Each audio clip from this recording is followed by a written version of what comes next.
Génesis 29, 31. Vamos a leer del 31 al 35. Amén. En esta porción que está acá. Dice la palabra del Señor: y vio Jehová que Lea era menospreciada, y le dio hijos, pero Raquel era estéril. Y concibió Lea, y dio a luz un hijo, y llamó su nombre Rubén, porque dijo: ha mirado Jehová mi aflicción, ahora, por tanto, me amará mi marido. Concibió otra vez y dio a luz un hijo, y dijo: por cuanto oyó Jehová que yo era menospreciada, me ha dado también este. Y llamó su nombre Simeón. Y concibió otra vez y dio a luz un hijo, y dijo: ahora esta vez se unirá mi marido conmigo, porque le he dado a luz 3 hijos. Por tanto, llamó su nombre Leví. Concibió otra vez y dio a luz un hijo, y dijo: esta vez alabaré a Jehová. Por esto llamó su nombre Judá, y dejó de dar a luz. Amén. Que el Señor añada bendición a su palabra. Pueden sentarse, hermanos.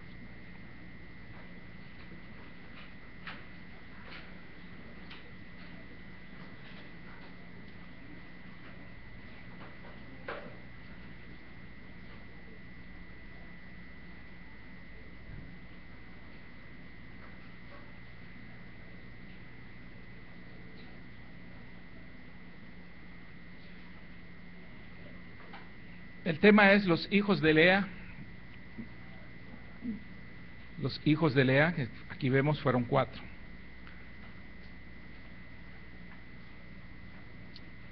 El Señor permite ver algunas porciones más allá de lo que nosotros podamos juzgar, más allá de lo que nosotros podamos opinar si está bien o está mal. Y llama la atención que Lea, que es la primera esposa que tiene en este caso Jacob, bajo una condición de engaño que le hizo su suegro Labán. Lo primero que dice el verso 1 es que el primer verso, perdón, el verso 31, es que vio Jehová. Fíjese bien, dice: vio Jehová que Lea era menospreciada. El menosprecio para esta mujer a través de la familia se da porque en apariencia esta mujer no era la esposa que quería Jacob. Entonces había un menosprecio porque había sido puesta por medio de un engaño. Lea no tenía culpa absolutamente de nada, simplemente fue obediente a su padre, se sometió a su autoridad y entonces es dada en matrimonio, se esposa con Jacob. Pero su vida no era una vida agradable, no era una vida plena, no era una vida llena, aunque se había casado. Y el Señor vio que esta mujer era menospreciada. Al verla menospreciada, entonces el Señor le da hijos. Bajo el contexto sociocultural de la época, el tener hijos era no solamente gratificante, tanto como para el padre y la madre, sino que también era altamente valorado tener hijos. Ya le vamos a ir explicando por qué. Las culturas dependían y las familias dependían de la proliferación de estos. En el momento en que Lea forma parte de esta familia, comienza un calvario, comienza un sufrimiento, y el Señor no pasa de largo esto, le concede hijos. El tener muchos hijos, como les decía, aparte de lo gratificante, era como una bendición enorme de parte de Dios.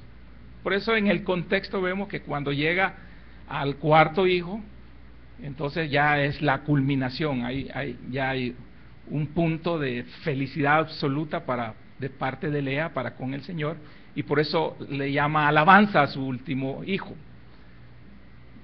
a Judá, le llama alabanza porque se da cuenta de que ha sido grandemente bendecida por parte del Señor, porque la esterilidad en la mujer en esa antigüedad estaba relacionado o era relacionado en la sociedad como una maldición. Es decir, si una mujer no daba hijos, es que había un problema y era considerado maldición. Más adelante se convierte también en un anhelo de toda mujer israelita para poder llevar en el vientre al hijo de la promesa, para poder llevar en el vientre al Mesías, que en el griego le dicen el Cristo. Entonces se vuelve más significativo y se vuelve entonces más profético. Pero en el momento conocemos qué pasaba, o podemos hacer un bosquejo de lo que pasaba en el corazón de esta mujer, de Lea, a través de lo que ella va expresando cada vez que va siendo madre de un nuevo hijo. Pero llama la atención que Dios se adelanta al decir que vio que Lea era menospreciada. Se adelanta, Lea lo dice dentro de, Lea lo dice dentro del contexto, pero el Señor se adelanta a decir esto desde el primer verso que leímos en este verso 31. Vio Jehová que Lea era menospreciada, y entonces el Señor la bendice, dice aquí, y le dio hijos. Pero Raquel, dice también, era estéril. Raquel era su hermana y era la que Jacob amaba.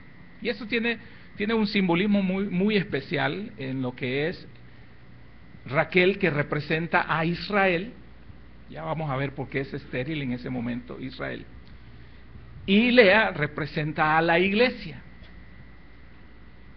La menospreciada representa a la iglesia porque no era la original, la preferida, la escogida, la seleccionada, sino que surge de un engaño. Igual es considerada usurpadora bajo la perspectiva de la familia, no de parte de Dios, porque Dios tenía propósitos que nosotros no alcanzamos a ver, a visualizar, no tenemos esa perspectiva majestuosa de la omnisciencia y de la grandeza de Dios para ver hasta dónde puede llegar una mujer o un hombre. Entonces, el Señor dice que le dio hijos y expresa que Raquel era estéril. Amén. La palabra hijos, hijo es Ben. Ben Jacob es hijo de Jacob. Ben Abraham es hijo de Abraham. Y Ben Ur, que lo van a recordar por las películas, es hijo de Ur. Ben es la palabra que significa hijo de. También se aparece como niño, porque en algún momento dado usted se está familiarizado y dice, ay, mis niños, hablando de sus hijos. Se usa igual, se usa indiferente ben para hijo, pero el plural para niños o para hijos es benai, como aparece en algunas expresiones de la escritura, benai Yisrael, que significa hijos de Israel, y que tiene una raíz que es baná, con H al final, que se pronuncia como J, banaj, la que nosotros ponemos como sin sonido, la muda que decimos, banaj. Tiene un significado muy precioso porque banaj significa edificar, esa es la raíz, edificar. También significa fortificar, edificar, fortificar, eso significa banaj, que es la raíz de hijos. Imagínense, la idea consiste en que un hijo es un constructor de las nuevas generaciones. Un hijo es el legado para la familia de las nuevas generaciones.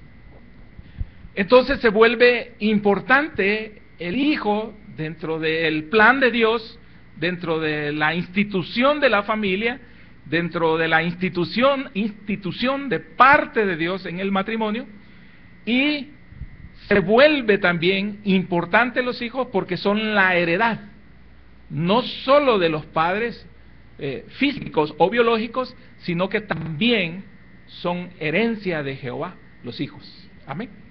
Entonces se vuelven los hijos esos constructores de las futuras generaciones. Luego aparece la singularidad de la expresión que va teniendo Lea conforme cada uno de los hijos y le va poniendo el nombre.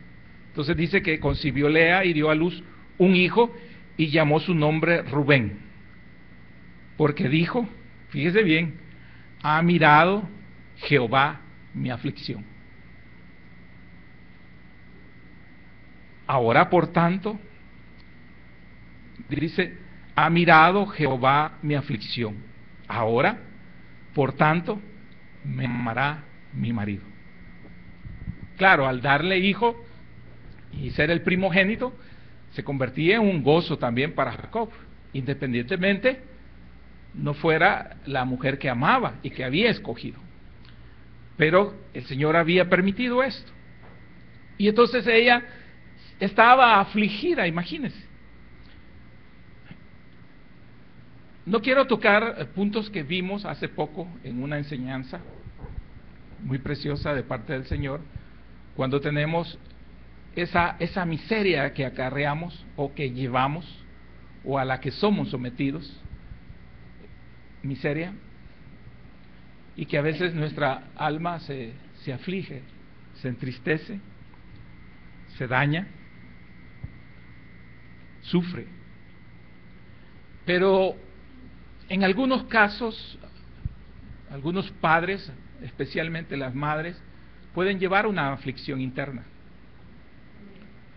Una aflicción por razones diferentes, por el desprecio de una familia. A veces se unen dos familias diferentes y puede haber desprecio por parte de una familia.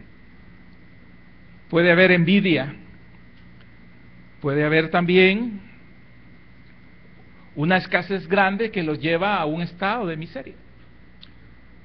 Puede haber también una aflicción por lo que va a deparar el futuro, porque a veces son gestaciones, o sea, la formación del bebé dentro del vientre de la madre pueden ser de situaciones críticas, de peligro. Entonces siempre se vive bajo ese filo de qué puede pasar, tanto a la madre como al bebé. Y todo eso genera una aflicción. Acá es específica la aflicción de Lea porque sufre por llegar a ser despreciada por su esposo. por quedar marginada dentro de esa relación, por quedar en una posición de desprecio, de maltrato y de una convivencia que por años podía marcar la vida de esta mujer. Pero ella se alegra entonces al saber que está embarazada y que da a luz un hijo, al cual le pone por nombre Rubén.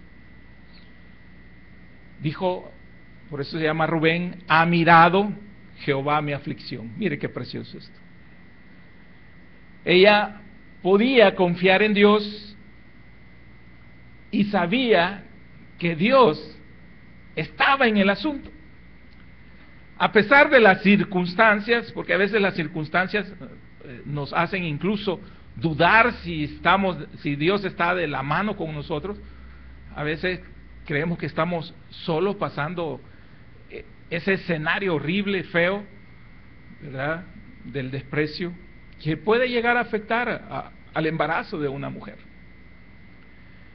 Cuando se da el embarazo fuera de la relación del matrimonio, cuando se da el embarazo a temprana edad, cuando se da el embarazo cuando no hay consentimiento, aunque tengan la edad, pero no hay un consentimiento, todo eso va y repercute en aquella que se vuelve una mujer maltratada, pero que es inocente, pero que de alguna manera transmite también a ese inocente que está allí, transmite, ¿verdad?, toda esa tristeza, todo ese dolor y todo aquello que se pueda sufrir, que a veces no se le dice a los padres, no se le dice a los familiares, no se le dice a los seres queridos, pero que hay un sufrimiento, que hay algo ahí que está haciendo y causando daño en la mujer, en la futura madre o en la madre cuando ya ha nacido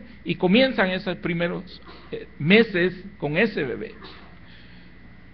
Se alegró y dijo, ha mirado Jehová mi aflicción, ahora por tanto me amará a mi marido. Fíjese lo que expresó. Dice el verso 33, concibió otra vez y dio a luz un hijo. Y dijo, por cuanto oyó Jehová que yo era menospreciada. Amén. Aquí viene a expresar ella lo que el Señor nos dice en el primer verso que leíamos, en el 31. Ella se da cuenta de que no está sola y que hay alguien que la puede proteger, que la puede defender. Ella sabe que hay murmuración, ella sabe que hay aflicción, ella sabe que hay maltrato, hay menosprecio. Eso es maltratar, menospreciar. Y a veces no es necesario las palabras para que una mujer maltrate a otra mujer, o un familiar maltrate a otro familiar. Las acciones, cómo atendemos, cómo servimos, nuestros gestos, cómo gesticulamos. Entonces, todo eso ella lo estaba recibiendo, pero comprendió que Dios estaba oyendo todo eso que estaba pasando a su alrededor, y entonces ella dice que oyó Jehová que yo era menospreciada. Me ha dado también y llamó su nombre Simeón. Entonces tenía ya 2 hijos, y lo precioso de esto es que son 2 hijos varones. Entonces eso le daba, dentro de la transmisión de la herencia, le daba mayor valor a lo que estaba surgiendo ahí. Entonces ella estaba siendo bendecida grandemente por parte del Señor, y en este pequeño resumen ni siquiera es cronológico, pero sí es un pequeño resumen de todos los hijos que ella tuvo, que lo habló en unos cuantos versos. Vemos pues que la mano de Dios generosamente estaba compensando a Lea por todo aquello que ella pudiese estar pasando. Concibió otra vez, dice en el verso 34, y concibió otra vez y dio a luz un un hijo,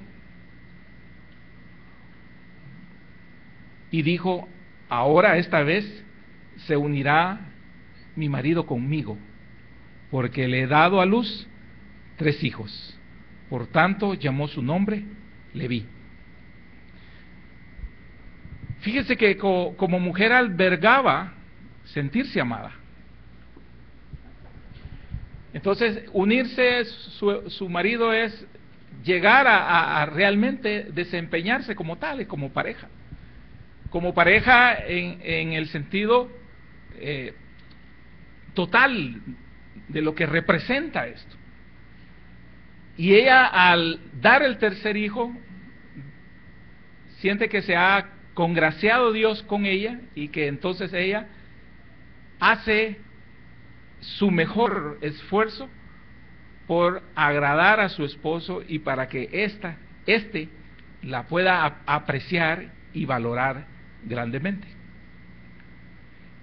Independientemente de lo que hiciera Jacob, porque no dice la Escritura, sí vemos a un Jacob amando a todos sus hijos, pero independientemente de lo que hiciera, lo que sí podemos garantizar es que no solamente Dios está en el asunto, no solamente que Dios está bendiciendo, sino que Dios está guiando por medio de su mano el futuro de esta mujer para hacerlo justamente estable, grande, y de esa continuidad que tanto se anhelaba como pueblo o como familias de esos pueblos.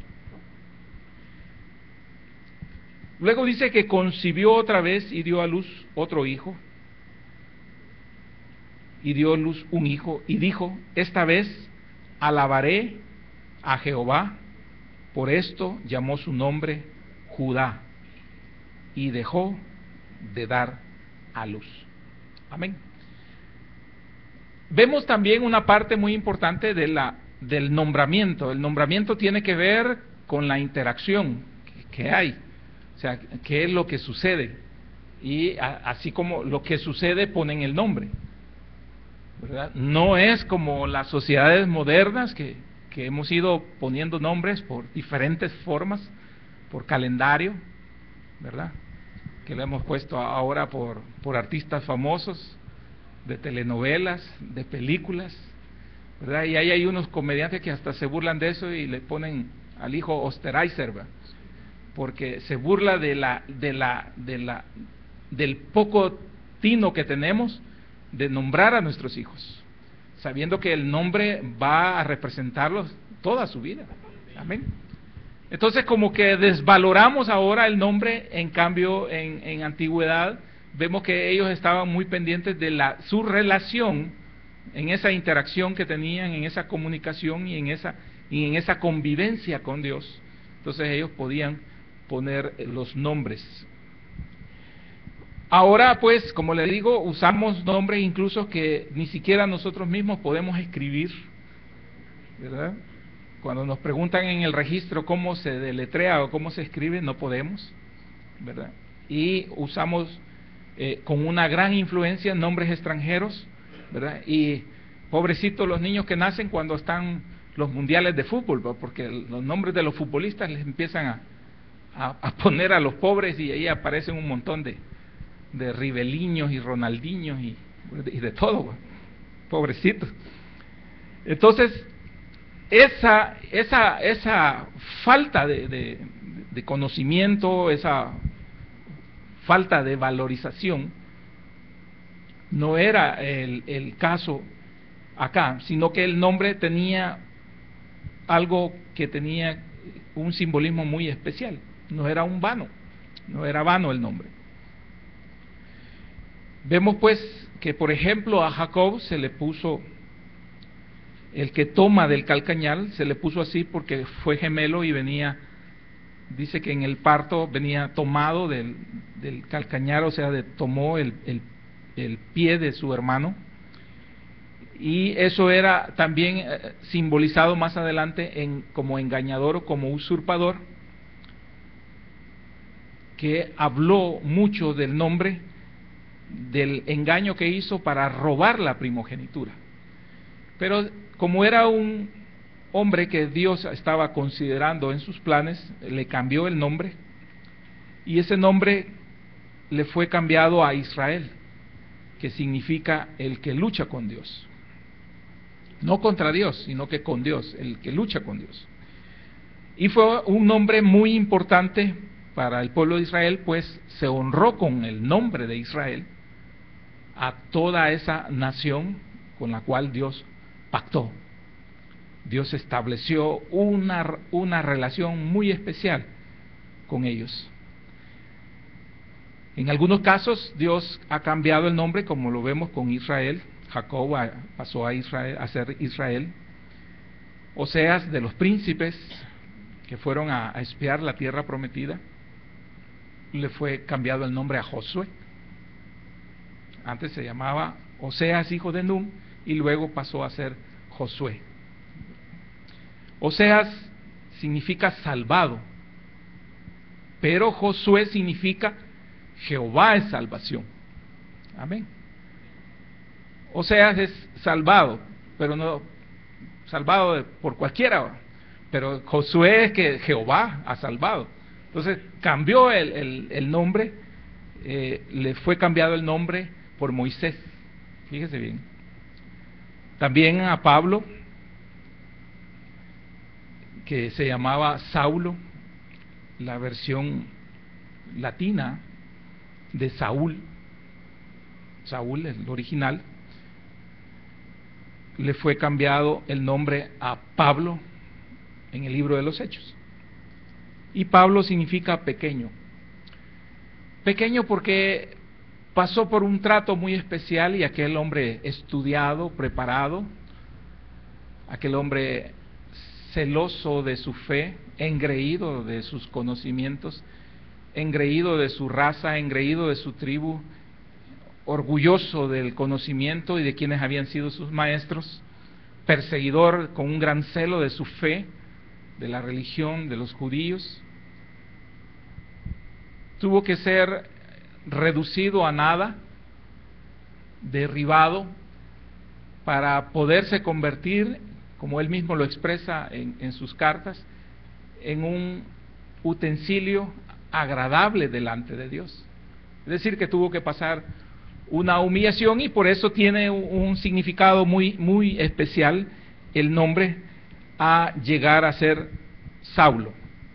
También él lo expresa ya con el conocimiento y con la conversión y con ese proceso de regeneración que él recibe al reconocerse siervo de Jesucristo. También se reconoce como esclavo de Jesucristo, y también dice ministro, porque ministro es, el significado es el más pequeño de los servidores públicos. Fíjense bien, el magistro, que aquí les dicen magistrados, de donde viene la raíz, ¿verdad? Ese es el que está en evidencia, en grandeza, pero él no, se consideraba ministro, el más pequeño de los servidores públicos, que en su significado profundo del nombre es aquellos que estaban más bajo, que remaban en los barcos, ¿verdad? Tiene una connotación muy importante. Entonces, el nombre no era así por así, ¿verdad? No era que se me ocurrió hoy o fui con los ojos y fui a ver el calendario y caí en y te pongo. O Tin Marín de 2 pingüevas, te voy a poner. Entonces no era así el nombre, sino que tenía un profundo significado, y esta mujer en su gratitud al Señor lo va expresando de diferentes maneras. Así que el amor de Dios por esta mujer, fíjese qué precioso, se demuestra al convertirla en madre, y aparecen dentro de sus hijos 2 oficios muy importantes en la historia de Israel. Fue la madre de los sacerdotes a través de Leví, y la madre de los reyes a través de Judá. Amén. La madre de los reyes a través de Judá. Entonces, reyes y sacerdotes, que somos nosotros, tal como lo expresa Pedro, ¿verdad? Que somos una nación santa, y habla de que somos real sacerdocio. Somos príncipes en medio del pueblo de Dios, dentro de la iglesia. Y aquí vemos a Lea representando a la iglesia porque es la menospreciada, la desvalorada, porque no se podía imaginar Israel que pudiese existir un pueblo que llegase a compartir la gloria y la grandeza de ese Dios al cual ellos amaban y el cual los representaba, y ellos se sentían muy orgullosos de eso. Tenemos la Torá, decían ellos, tenemos la ley, es decir, tenemos la palabra de Dios, somos el pueblo escogido, decían ellos, y era cierto, era un pueblo escogido, eran el pueblo del pacto de parte de Dios, y era Jehová de los ejércitos el que peleaba las batallas por ellos, para el establecimiento de ese reino precioso, pero terrenal, que representaba toda la suma de las promesas de Dios, Jehová, a través de esa nación, por la fidelidad que surgió allá en Abraham. Amén.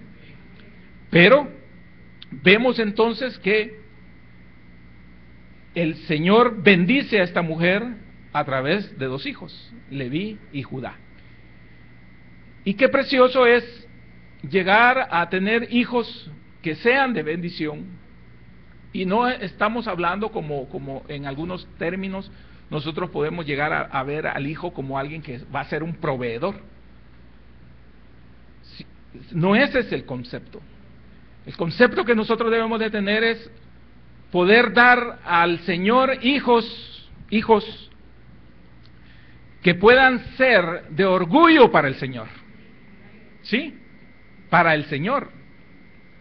Que realmente se conviertan en esa herencia que Dios espera, puesto que hay una encomienda en nosotros, los hijos son encomendados a nosotros para formarlos, para darles el conocimiento y para darle esos valores que son parte de Dios, para que ellos los adquieran y se conviertan en esa herencia fuerte, inquebrantable, de herencia permanente para Él. Entonces nos ponen una gran responsabilidad, ¿sí? Pero también eso llena de orgullo cuando surgen hijos que nos representan bien. Es decir, nosotros como autoridades delegadas para la crianza de ellos nos representan bien. Y eso llena de satisfacción, y eso hace que se consumado es la obra de Dios en la vida de esa madre o de ese padre o de ambos que hicieron un sacrificio, que pasaron penalidades, que sufrieron incluso menosprecio, como lo vemos en el caso de Lea, pero que pudieron sobrellevar esas situaciones pensando en que un día podían ellos sacar adelante a sus hijos. Y eso creo que es encomiable en toda madre, que se esfuerza, que se entrega, que da su vida por sus hijos, que es capaz, ¿verdad?, de hacer muchas cosas que para otros son humillantes, pero que ella paga el precio, o que él paga el precio como padre, por tratar de sacar adelante a sus hijos. Así que con esto, Lea debe ser una demostración y un ejemplo de que nosotros podemos salir adelante bajo cualquier situación. No hay pretexto de que soy muy pobre, que no tengo recursos, que soy del campo, que soy de la ciudad, que vivo en marginal, que vivo en residencia. No hay razón, ¿verdad? No hay razón alguna. No hay ninguna de esas cosas que sean de peso para que nosotros como padres no cumplamos esa función. Una función de alta exigencia en lo moral y en lo espiritual, más que en lo material. ¿Sí? Entonces los hijos de Lea representan, esos dos hijos de Lea representan a la iglesia. Y los hijos de Raquel representan a Israel, que tuvo dos al final. Fue estéril, pero luego fue quitada la esterilidad. Fue ella, Raquel, escogida por Jacob, la amó, la escogió y trabajó duro para tenerla, ¿sí? Pero eso representa acá el reino. Mas sin embargo, Lea, la degradada, la despreciada, la menospreciada, la que llegó a usurpar, ¿verdad?, sin su voluntad, por decisión de sus padres o de su padre, que era también un engañador, al igual que su sobrino Jacob. El Señor tuvo misericordia de ella. Ese Dios Padre Todopoderoso la llenó de gracia. Llenar de gracia es hacerla una mujer con muchos hijos, darle la fertilidad, darle el mejor regalo que una mujer podía esperar en esa época. Quizás nosotros bajo el concepto nuevo, ¿verdad?, de la familia atómica y del concepto de familia moderna, ¿verdad?, y de la degeneración de lo que es el matrimonio, tal vez no alcanzamos a ver la grandeza de la bendición de esta mujer. Mas sin embargo tuvo también dos hijos ahí que no, aunque están dentro de los hijos de las tribus y los nombres de las tribus, no fueron tan especiales de demostrar su grandeza como estos dos. Y eso nos hace también, y nos hace recapacitar que también en la mano no todos nuestros dedos son iguales, ¿verdad? Todos, cada un dedo que nosotros tenemos, incluso en nuestras dos manos, nuestros dedos no son iguales. Yo cuando estaba adolescente y me vi que tenía los dedos torcidos, me afligí. Me sentía bien feo. Me sentía como Bandel. Los que son viejos me conocen, saben qué es eso. ¿Verdad? Porque empieza a ver uno y dice, tengo este dedo para este lado y este otro para este, pero eso demuestra que no son iguales, no son perfectos nuestros dedos, ¿verdad?, como muchas otras partes de nuestro cuerpo. Pero el símbolo es que nuestros hijos no son iguales. Y fíjese bien, aquí viene algo muy importante, porque quizás nuestros hijos no cumplan la expectativa, pero no los podemos despreciar y no los podemos marginar, porque fíjese bien que puede surgir una generación de ellos que sea muy agradable. Puede ser que dentro de las generaciones de ellos, los hijos de los hijos, pueda venir a alguien ahí que sea sacerdote, ¿verdad?, que sea ministro de Dios, que pueda un servidor de Dios, que sea un siervo de Dios grande, ¿verdad?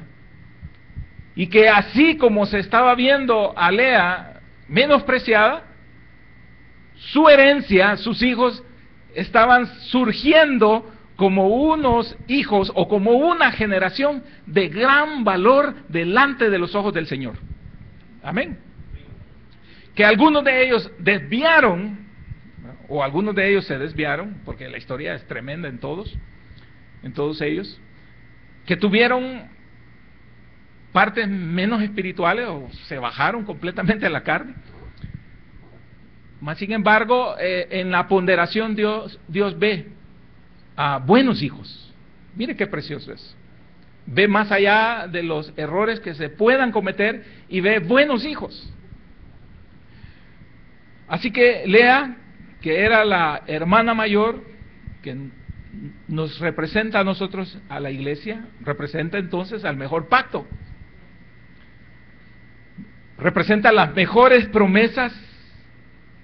Y Raquel, la menor, pero que es la que quería Jacob, representa todo ese tesoro terrenal y ese reino terrenal y esa gloria terrenal que le quería ser dada y por la cual había trabajado Jacob, ¿sí? Entonces,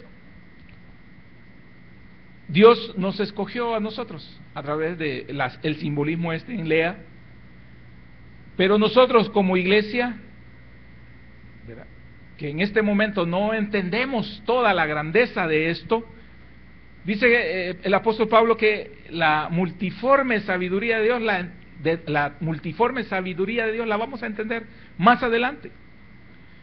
Entonces, aquí vemos la plenitud en estos hijos, la plenitud en una mujer, la plenitud de una herencia, pero también vemos la representación en Lea de la plenitud de la iglesia, la grandeza de la iglesia y de la grandeza de los hijos de Dios a través de la iglesia, en Cristo Jesús. La esterilidad de Raquel es un principio que se da acá en medio del matrimonio, que representa al pueblo de Israel. Y la esterilidad es que no dio frutos espirituales, cuando debería de haber dado frutos espirituales. Por eso fue apartado y fue injertado contra naturaleza, fue injertada la iglesia. O sea, contra naturaleza, porque normalmente se ocupa un vástago que no es bueno y se pone una rama buena que va a hacer que el fruto sea excelente, y se ocupa ese medio, esa base, esa raíz y ese tallo. En cambio acá no, era el tallo y la raíz de alta calidad, Cristo Jesús para nosotros, y la rama injertada de olivo silvestre, dice el apóstol Pablo, que somos nosotros puestos allí, ¿verdad? Así que jalamos todos los buenos nutrientes de parte del Señor para hacernos a nosotros aquellos raquíticos e improductivos, ¿verdad?, a convertirnos entonces en los hijos de Dios a través de la iglesia.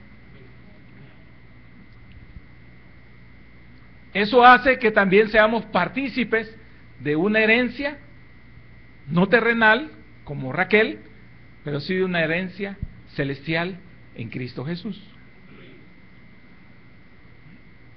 Rubén significa ver un hijo, y eso es como cuando usted muestra, va, mira qué bebesote me salió, va, bien galán así, bien chele, va, bien rosadito y bien, todo con un montón de llantitas por todos lados el bebé, va, un bebé seteco, va, un bebé Herbert, así lo presenta, mira, ve, se está viendo, ahí están viendo a Rubén, era un hijo del cual se sintió orgullosa la mamá y lo quiso mostrar, ¿verdad? Lea lo quiso mostrar ahí. Se consideró digna de elogios de parte de Dios y por eso pudo mostrarlo de esa forma. Un hijo debe de llevar eso, ese gozo al seno familiar. Si ustedes recuerdan, Noemí, que vivió por un tiempo amargada, le dijo, ya no me llamen Noemí, llámenme Mara, dijo, porque Mara es amargura. Cuando nació el hijo de Ruth, de Booz y de Ruth, dice que ella se alegró tanto. Imagínense una abuela, ¿verdad?, cuando ya está en plena madurez, cuando ya adquirió la edad completamente madura, ¿verdad?, cuando está en su plenitud de conocimientos, de sentimientos, etcétera, y nace ese bebé. Y dice que le dijo, pónganlo en mi regazo, pónganlo entre mis piernas. Ella quería sentir como que si ella lo estaba teniendo, ¿verdad? Y dice que las mujeres de Belén se alegraron tanto y le decían dichosa, 3 veces dichosa, ¿verdad? Porque ha llegado una herencia tremenda a ti, ¿verdad? Porque imagínense la trágica situación de sus hijos, ¿verdad?, de su marido y de sus hijos. Pero ella olvidó toda esa pena y todo ese dolor y consideró que todo ese sufrimiento y todo ese trato de parte de Dios era como un dolor de parto. pero que en ese momento en que podía ver a ese bebé, se aliviaba todo el problema, limaba toda aspereza, y eso pasa a veces porque un bebé viene a unificar dentro de la familia, ¿verdad? A veces han estado ahí con fricciones y todo, pero cuando ya ven al bebé, y que todos le hayan parecido a ellos, ¿verdad? El pobre bebé está ahí en plena formación y a todo el mundo le haya parecido a ellos, pues, o a otros lo andan así, le parece a otros. Entonces sale ahí el bebé, y esa ternura, a través de esa inocencia, unifica, ¿verdad? Quita toda aspereza, quita todo dolor. Y Lea experimentó, y por eso pudo poner a Rubén, vean aquí, va, un hijo, y un hijo varón, contento con él. Simeón, que fue el segundo, hijo de Jacob y de Lea, significa Jehová oyó.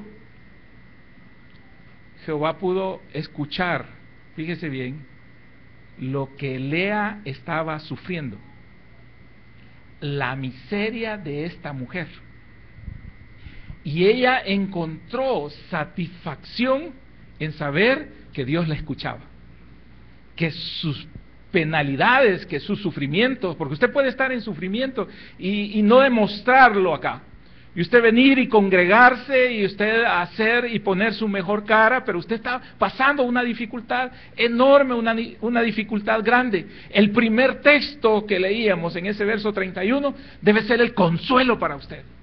Dios está en el asunto, quiere decir eso. Dios ya sabe lo que usted está sufriendo o lo que usted está pasando. Dios sabe su necesidad. Y va más allá de una necesidad material, porque en muchas ocasiones usted puede tener mucha escasez material, pero si Dios la ha llenado a usted, si su alma y su espíritu son vivificados por parte de Dios, usted está bien, aunque usted económicamente esté mal. ¿Por qué? Porque la plenitud de Dios, demostrado en el saber, en el conocer y en el decir que usted está pasando una dificultad, que Dios sabe que usted está sufriendo, que Dios sabe que usted está pasando una parte estrecha, difícil, eso la llena, la compensa a usted, ¿sí? Eso es como cuando usted no le ha expresado a nadie y llega una oración tal, ¿verdad?, que toca exactamente y viene a ser consuelo para usted. Es un bálsamo restaurador, es una frescura que usted está recibiendo de parte de Dios, y usted sabe que no se lo ha dicho absolutamente a nadie, sino que usted lo ha sufrido en silencio, en su habitación, o usted se lo ha expresado únicamente a través de su oración, de aquel murmullo que se vuelve en llanto, usted se lo ha expresado únicamente al Señor. Pero el Señor no quiere que usted se ahogue, y lo que hace el Señor es venirle y quitarle esa presión a través de una palabra que es la palabra que Dios tenía que decir para su vida. Por eso el centurión entendió y le dijo al Señor: di la palabra, y la palabra fue dicha. Amén. Por eso el Señor dijo: y vio Jehová que Lea era menospreciada. No necesitaban llevarle al Señor, ¿verdad?, un expediente particular y ajeno a Lea, de Lea a él. Vio él, porque el Señor ve su necesidad, ve su sufrimiento, ve su felicidad, ve su gozo también. Así es. Entonces, por eso su segundo hijo fue puesto el nombre de Jehová oyó. Después tuvo un tercer hijo, que es Leví. Fíjense que Leví nació en Padam Aram, lugar del destierro de Jacob, cuando éste huyó de su hermano Esaú. Entonces, cuando Lea dice: ahora me voy a unir más, cuando ella necesitó amor, cuando ella necesitó ese amor de saber de sentirse amada, quien mejor la podía entender era su marido Jacob. porque en ese lugar él se encontró totalmente solo. En ese lugar él se encontró completamente peleado con su hermano, había dejado atrás a su hermano, había dejado atrás a su madre, a su padre, su herencia, su familia, su casa, su hogar, su habitación, su cama, había dejado absolutamente todo, se encontraba desterrado y despojado de absolutamente todo. Dice la palabra del Señor que lo único que él tenía de cabecera era una piedra, imagínense. Que usted no tenga ni dónde dormir, que usted no tenga absolutamente nada, ni nadie que lo pueda socorrer en ese instante. Pero dice que en ese lugar y en esa condición, Dios se le apareció e hizo pacto con él. Pudo entender entonces Jacob como padre, imagínense, que Dios está siempre en el asunto y que ama a sus hijos de tal forma que aunque se vean desamparados, no estamos desamparados. Aunque nos veamos desamparados, no estamos desamparados. Y por eso Leví, el tercer hijo, vino a hacer eso, para que esta mujer sintiera ese deseo de unirse plenamente, porque anhelaba y albergaba en su corazón sentirse amada. En este caso por Jacob.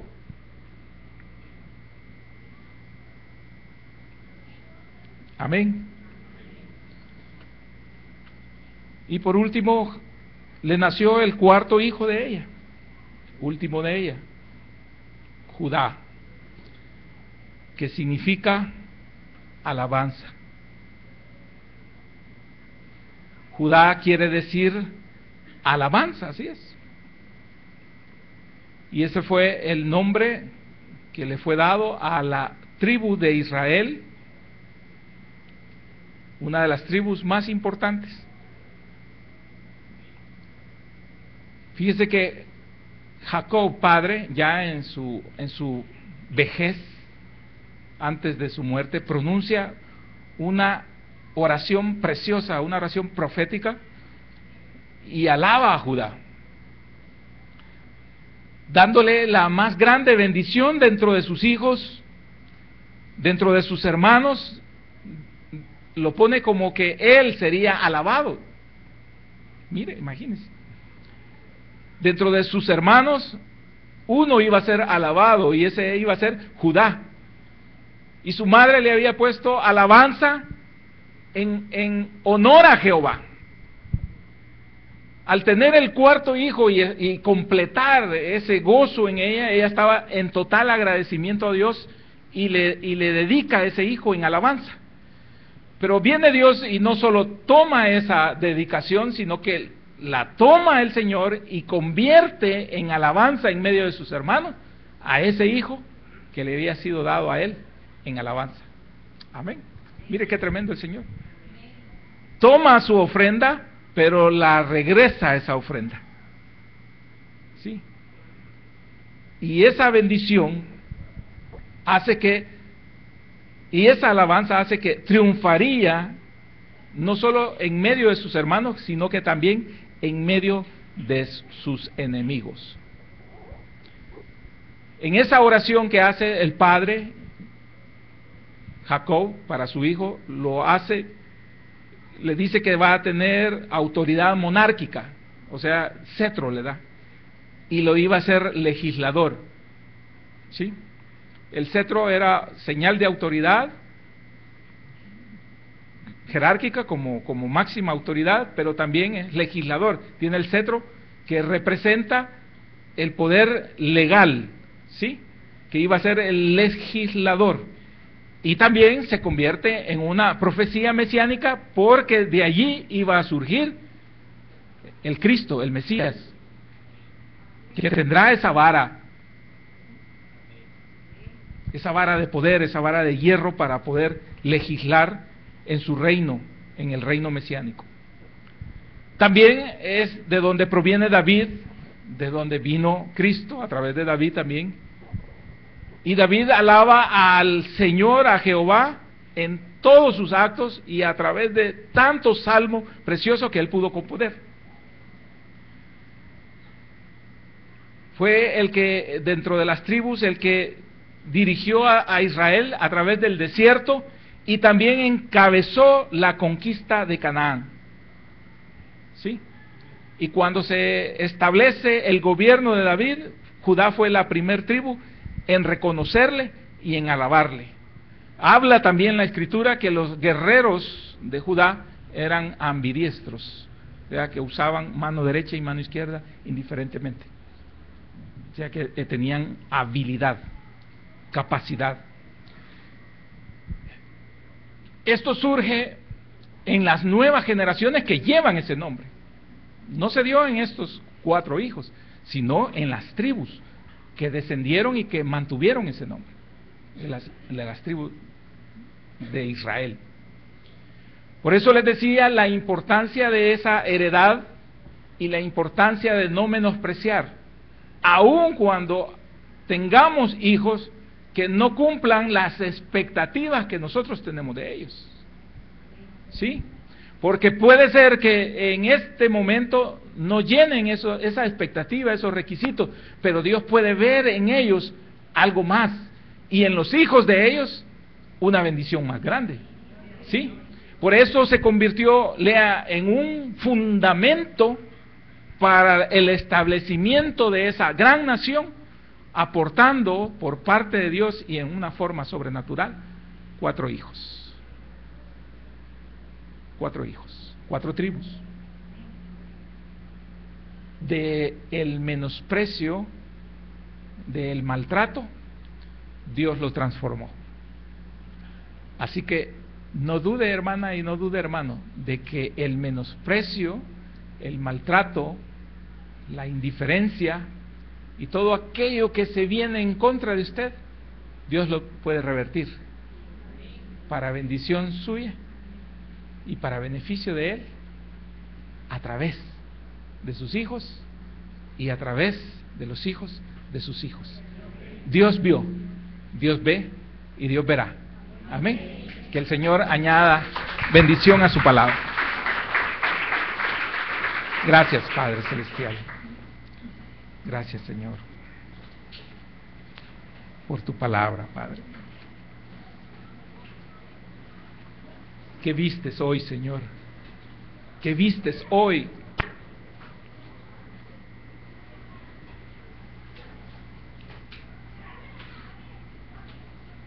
¿Qué te clamaron hoy, Señor, tus hijos o tus hijas? ¿Qué han sentido, Padre? ¿Qué trato han recibido, Señor?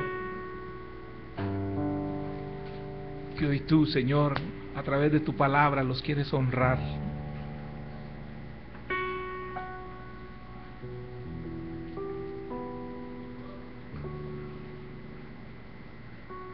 ¿Vistes menosprecio, Padre?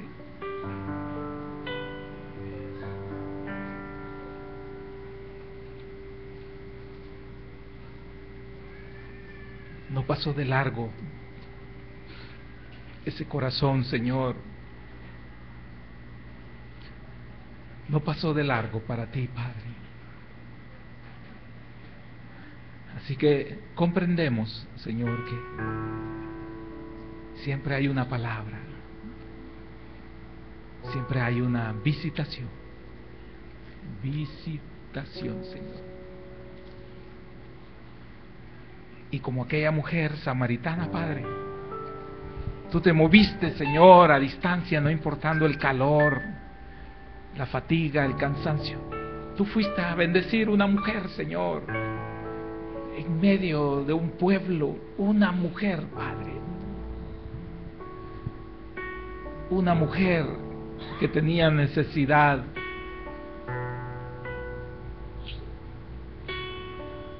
Una mujer que clamó. Una mujer que no se consideraba digna, Señor, de tu gracia, de tu amor. Una mujer que no se consideraba digna en medio de su nación, en medio de la sociedad. Quizás consideró que no podía recibir el favor de Dios por su pecado, por sus faltas, por ser quien era, una samaritana, por ser quien era, Señor. Mas sin embargo, tú que eres Dios de amor y de misericordia, no te importó, Padre. Porque dice tu palabra que tú no desprecias a un corazón que está contrito y humillado, Señor. Gracias por ser así, Padre. Gracias por amarnos a pesar, Señor, de todas nuestras faltas. A pesar de todos los señalamientos, Señor, que podamos tener. Tú ves. Y eso me basta, mi Señor. Eso me ha bastado, Señor, en esta noche. Aleluya, Padre.